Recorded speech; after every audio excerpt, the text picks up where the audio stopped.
Today I'm going to talk to you about the 8 most common rider mistakes that cause problems with the horses. Make sure that you hang around and watch all 8. Even though you might not be doing 1 or 2, you might be doing number 7 or 8. Number 1 mistake that riders make that mess up their horse, and that is the upper body and the lower body not riding in the same direction. And you would think, well, duh, that's a no-brainer, but this is actually probably the most common one that I see. When somebody wants to, say, turn left, and they pull with their left rein, they squeeze with their leg to get the leverage to turn left. It happens a lot when people are not riding in the direction that they want to go. They're sitting up on the horse stiff. They might be turning their head and looking, but nothing else is turning. So if I want to ride that direction, I'm going to bring my body that direction. Bring my whole body from my waist up and from my waist down. So if I'm going to ride that way, I'm going to turn my upper body and my leg. I'll open my whole leg all the way down to ride to the left. So I'll turn and we will go this way. A lot of people, the mistake that they make is when they're wanting to go to the left, they will bring the bottom part of their leg off, but they'll squeeze with their knee, and they end up doing this to go left. That's rider mistake number 1. So mistake number 2 that I see a lot of riders make that messes up their horse is releasing the horse's face at the wrong time. See this horse kind of rooting down? I can release that at a time that makes that better, or I can release that with timing that makes that worse. What you want to do is reward your horse when your horse is making improvement. When the horse does what you ask and he makes improvement. Now you see right there, he kind of rooted down and I didn't give him his face. I'm going to hold when he's rooting on my hands, and I will release when he softens to me. If he was to pull the slack, or if I was to release, I'm going to encourage that there. I would be encouraging that behavior that I don't want if I was to release at the wrong time. You can release at the wrong time when you're asking for steering, just steering in general, or asking your horse to step around. I'm never going to release when the horse is pulling on my hands. I'm going to release when they're slack, right there. Then I'll release. Don't really care where the horse's head is, up, down, nose, unless I'm asking for bend. But his head position has nothing to do with the timing of my release, except for he needs to not be pulling on my hands. The number 3 mistake that I see riders do that causes problems with the horse is they never release contact at all. They're holding the horse and they always have contact, and no matter what that horse does, they're taking that slack back and they're holding on that horse's head. And they never give any sort of release. And see, he's looking for the release. He's bringing his nose in. He's trying to figure out what he's supposed to do to get me to release his face.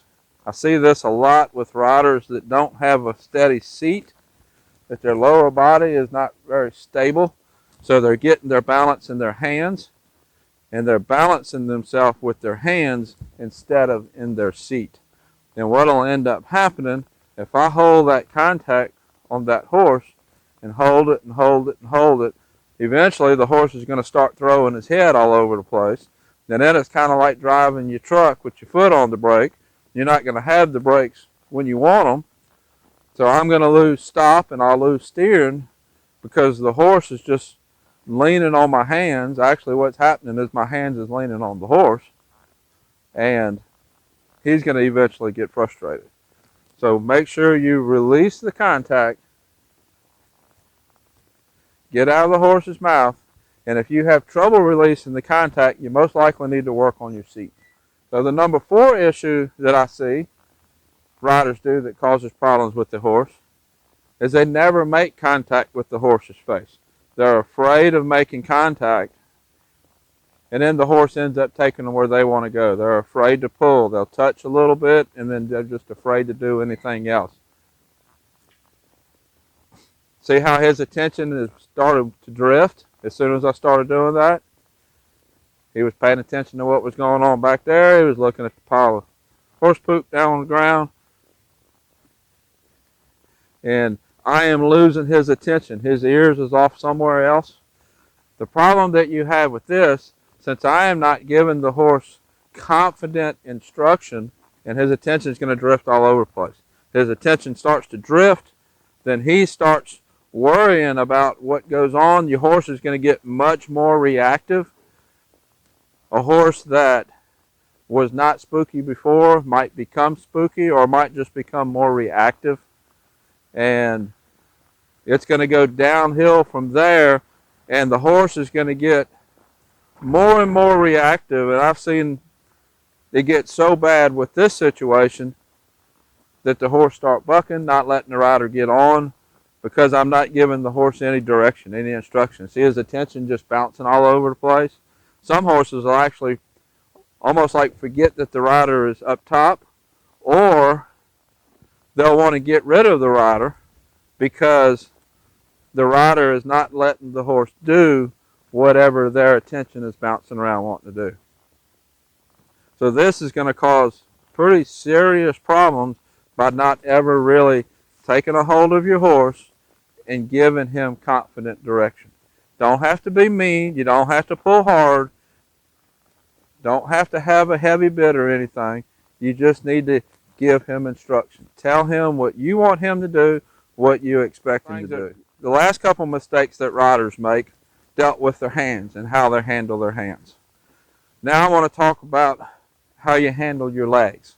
So the number 5 rider mistake that people make that causes problems with the horse is always keeping their legs off the horse, never letting the horse feel their legs. And I have students that say, well, when my legs touch my horse goes. That is an accident waiting to happen.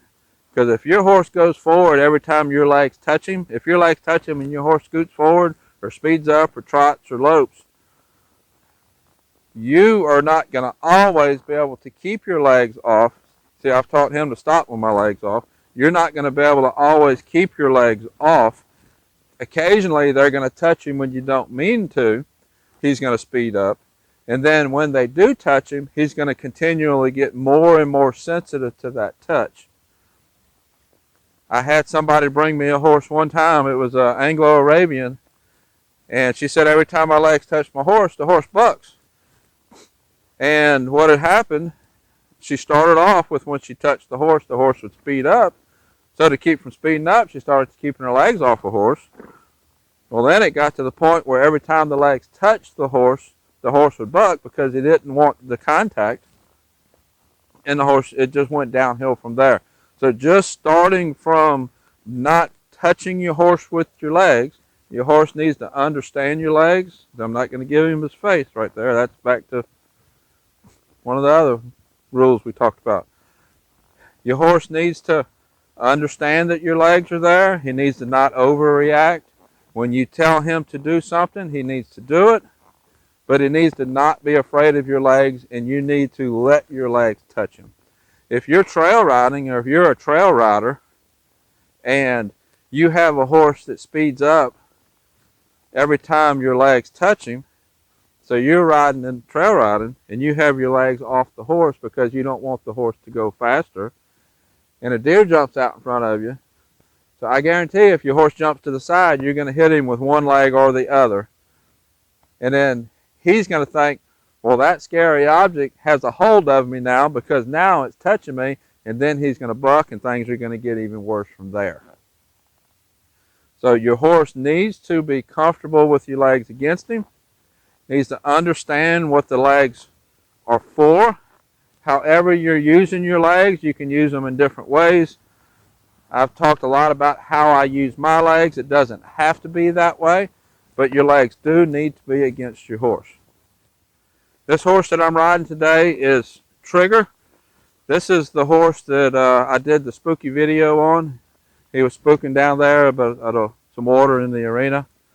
And I actually did an evaluation video of him on that same day. And my audio was cutting out, so I wasn't able to produce that video. So I have had a few rides of him on him since then. But you've only seen that one video of when he was spooking.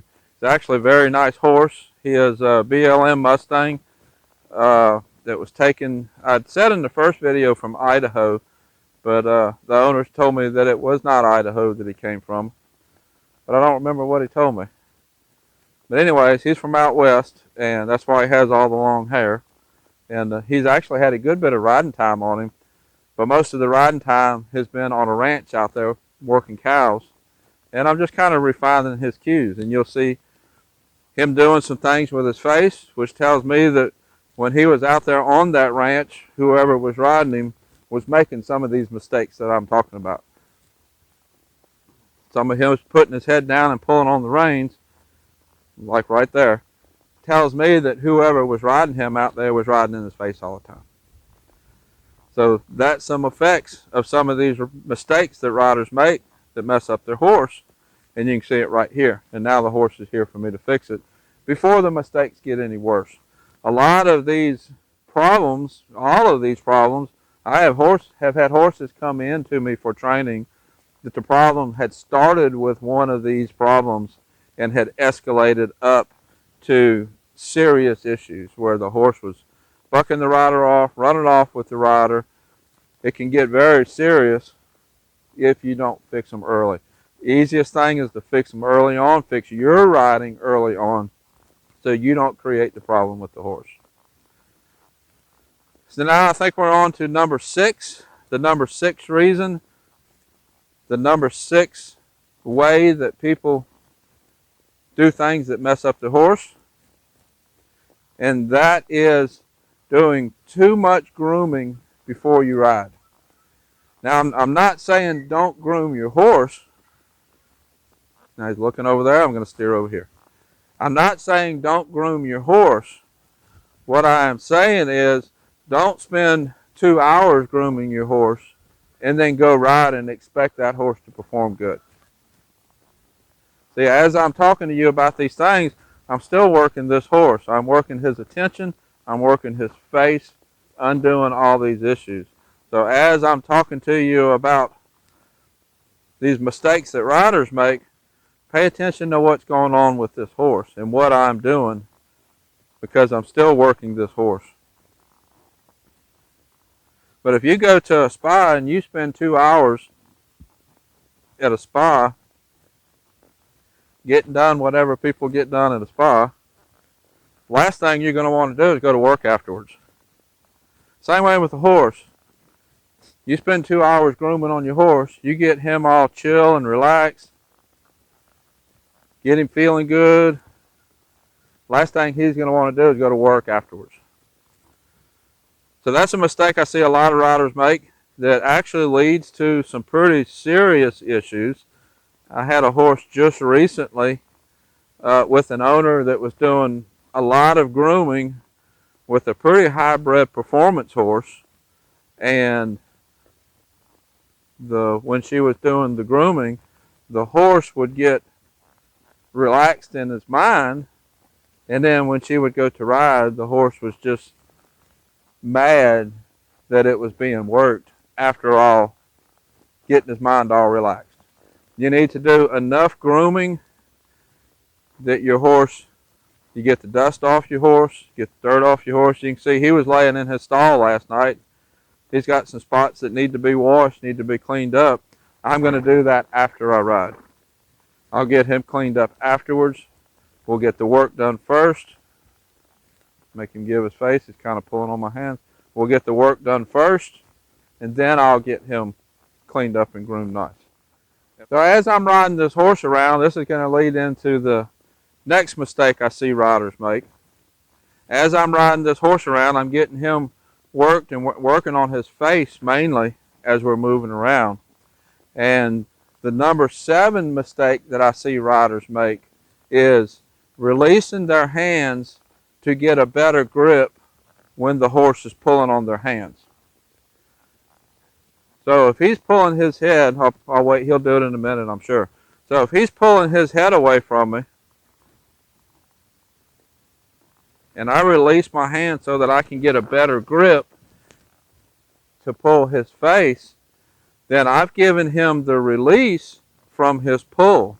So I've given him the reward from pulling on my hands.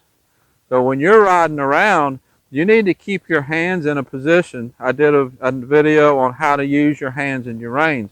I'm going to keep my hands in a position so that I don't have to regroup my reins, regroup my hands to get done what I need to do. I'm going to keep my hands in a way that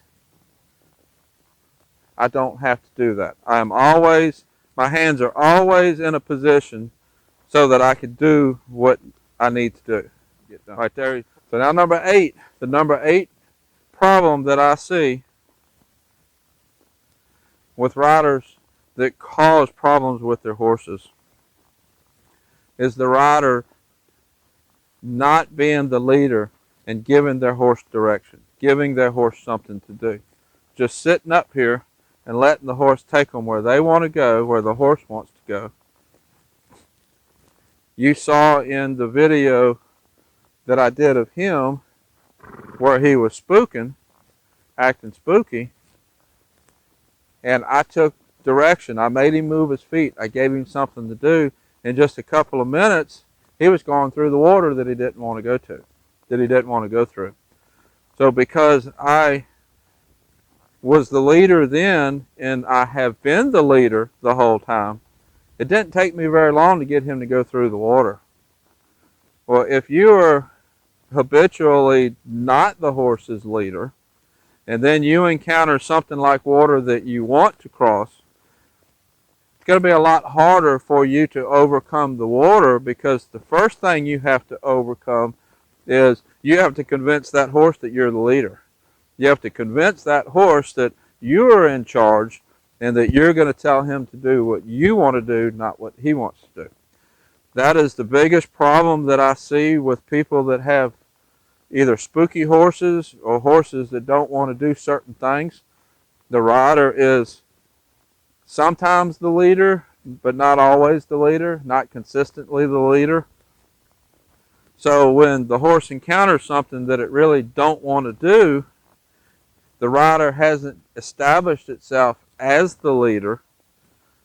So when you try to get a horse, say, across water or across a bridge, the horse isn't going to want to do that, because the first thing you have to do is you have to reestablish yourself as the leader, then get the horse to do the thing that you wanted him to do. That is probably the biggest mistake that I see that causes the biggest problems, and probably the thing that I see with most riders. You don't have to be mean, you don't have to pull hard, you don't have to be anything aggressive to the horse. Just when I'm riding here and I say, let's go over there, we're going to go over there. And then later, when I say, let's go over there, and there's a creek in between, that horse is going to be more willing to go over there and cross that creek, because I have been the horse's leader and the horse accepts me as the leader in crossing objects, crossing spooky objects, things like that. So that's the 8 things that I see people do most often that cause problems with their horse. If you have any questions with any of them, put them in the comments below. I'll do my best to answer your questions. Until next time, thank you for watching.